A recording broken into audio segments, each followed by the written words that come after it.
അതിസമ്പന്നമായ നാടായിരുന്നു ഫ്രീജിയ.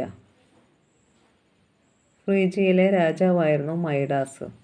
മൈഡാസ് രാജാവിനെക്കുറിച്ച് Greek പുരാണത്തിൽ രസകരമായ ഒരു കഥയുണ്ട്. രാജ്യം ഭരിക്കുന്ന കാര്യത്തിൽ സമർത്ഥനായിരുന്നു മൈഡാസ്. അതുപോലെ ധനം സമ്പാദിക്കുന്ന കാര്യത്തിലും മൈഡാസ് ആരുടെയും പിന്നിലായിരുന്നില്ല. കിട്ടാവുന്നത്ര സ്വർണം മുഴുവനും സമ്പാദിച്ചു കൂട്ടാൻ വേണ്ടി മൈഡാസ് അഹോരാത്രം പരിശ്രമിച്ചു. അന്നത്തെ കാലത്ത് ഏറ്റവും കൂടുതൽ സ്വർണത്തിൻ്റെ ഉടമ അദ്ദേഹമായിരുന്നു. എന്നാൽ തൻ്റെ അമൂല്യമായ സ്വർണ്ണ സമ്പാദ്യത്തെക്കുറിച്ച് മൈഡാസിന് അത്ര തൃപ്തിയില്ലായിരുന്നു. തനിക്കുള്ള സ്വർണം ലോകത്തുള്ള സ്വർണത്തിൻ്റെ എത്രയോ ചെറിയ അംശം മാത്രമാണെന്നായിരുന്നു അദ്ദേഹത്തിൻ്റെ പരാതി. തൻ്റെ ഏകപുത്രിയുടെ ഭാവി സന്തോഷം ഉറപ്പുവരുത്താൻ താൻ കൂടുതൽ സ്വർണം സമ്പാദിച്ചേ തീരൂ എന്ന വാശിയിലായിരുന്നു അദ്ദേഹം. കൂടുതൽ സ്വർണം സമ്പാദിക്കുന്നതിന് എന്താണ് എളുപ്പവഴി എന്ന് ചിന്തിച്ചുകൊണ്ടിരിക്കുമ്പോഴാണ് സ്യൂസ് ദേവൻ്റെ പുത്രനായ ഡയനീഷ്യസ് ദേവൻ മൈഡാസിന് പ്രത്യക്ഷപ്പെട്ടത്.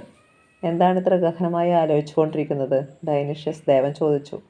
അപ്പോൾ രാജാവ് പറഞ്ഞു, ഞാൻ തൊടുന്നതെല്ലാം സ്വർണ്ണമാക്കാനുള്ള വരം എനിക്കുണ്ടായിരുന്നെങ്കിൽ എത്ര നന്നായിരുന്നു എന്ന് ഞാൻ ചിന്തിക്കുകയായിരുന്നു. അപ്പോൾ ഡയനീഷ്യസ് ദേവൻ പറഞ്ഞു, അതിനുള്ള വരം ഞാൻ ഇപ്പോൾ തന്നെ തന്നിരിക്കുന്നു. ഇത്രയും പറഞ്ഞിട്ട് ഡയനീഷ്യസ് ദേവൻ അപ്രത്യക്ഷനായ ഉടനെ മൈഡാസ് രാജാവ് കണ്ണിൽ കണ്ടതൊക്കെ തൊട്ടുനോക്കി. അത്ഭുതം! രാജാവ് തൊട്ട വസ്തുക്കളെല്ലാം അപ്പോൾ തന്നെ തനി സ്വർണമായി മാറി.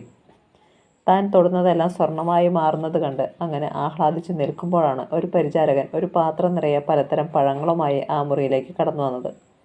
സന്തോഷാധിക്യത്താൽ മതിമറന്ന രാജാവ് ആ പഴങ്ങളിലൊന്ന് കയ്യിലെടുത്ത് തിന്നാൻ നോക്കി. ആ പഴവും സ്വർണമായി മാറി. രാജാവ് പാത്രത്തിൽ നിന്ന് മറ്റൊരു പഴം കയ്യിലെടുത്തു. അപ്പോൾ അതും സ്വർണമായി മാറി. തനിക്ക് കിട്ടിയ വരം ശിക്ഷയായി മാറിയോ എന്ന് പെട്ടെന്നൊരു ചിന്ത രാജാവിൻ്റെ മനസ്സിലേക്ക് കടന്നു വന്നു.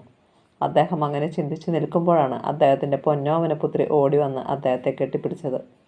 മറ്റൊന്നും ആലോചിക്കാതെ രാജാവ് തൻ്റെ പുത്രിയെ കൈകളിൽ കോരിയെടുത്തു. പക്ഷേ ആ നിമിഷം രാജകുമാരി ചലനമറ്റ് തനി സ്വർണമായി മാറി.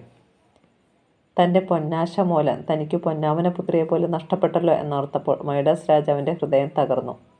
പശ്ചാത്താപ വിവശനായ അദ്ദേഹം ഡയനീഷ്യസ് ദേവനെ വിളിച്ച് പ്രാർത്ഥിച്ചു. എൻ്റെ പൊന്നുദേവ, എനിക്ക് തന്ന വരം തിരികെ എടുത്ത് എന്നെ രക്ഷിക്കണേ. രാജാവിനോട് കരുണ തോന്നിയ ഡയനീഷ്യസ് ദേവൻ രാജാവിൽ നിന്ന് വരം തിരികെ എടുത്തെന്നും അങ്ങനെ രാജകുമാരിക്ക് ജീവൻ തിരികെ ലഭിച്ചുവെന്നുമാണ് ഗ്രീക്ക് പുരാണം പറയുന്നത്.